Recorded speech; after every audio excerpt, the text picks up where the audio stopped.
Environmental policies, property rights, and stormwater fees were just some of the key topics discussed today at a roundtable in the Poconos. U.S. Representative Bresnahan Jr.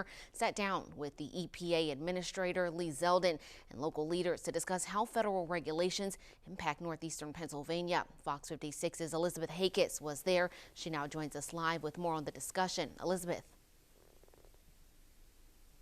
Today's discussion brought together state and local leaders concerned about federal environmental policies and their impact on NEPA. Sunday's roundtable discussion was centered around addressing Northeastern Pennsylvania issues and how Representative Bresnahan plans to work with the Environmental Protection Agency. EPA Administrator Lee Zeldin emphasized the need for balanced regulations that consider both environmental and economic concerns. We want to be smart about any regulations coming out of the federal government, that we are heeding the calls of the American public, demanding smart policy, common sense, pragmatism, being in touch with economic concerns. And even if you're at an agency like EPA where your core mission is protecting human health and the environment, you can't be out of touch from the concerns across America of the state of this economy. One of the major points of discussion was property rights and drilling regulations within the Delaware River Basin Commission. State Senator Lisa Baker and Representative John Fritz both raised concerns over what they see as unfair policies. The unfairness and the taking of property rights from landowners in the Delaware River Basin Commission in Wayne County. So I'm saying yes to drilling in 2 of those, but the third, the Delaware River Basin, we're saying no.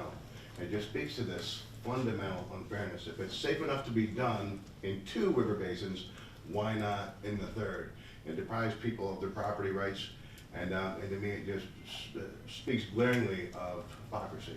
When asked about potentially joining the Delaware River Watershed Caucus, Representative Bresnahan expressed openness to exploring collaborative efforts. There's a pragmatic way that all the different things that we spoke about today could be achieved. And I'd be happy to look into that different caucus and find different opportunities to meet with them, because I think there's going to be incredible opportunities to invest and co-inhabit the Delaware River Basin for sure. Another major concern raised was stormwater fees, charges imposed on property owners to fund local stormwater management programs. Some in attendance questioned whether these fees should be federally mandated. So, my concern is it going to continue being a federal mandate and an unfunded federal mandate to do this, and why doesn't everybody have to participate if that's the case? Representative Bresnahan says he will work with the EPA to ensure these federal policies align with the needs of his district. Live with Fox 56 News, I'm Elizabeth Hakis.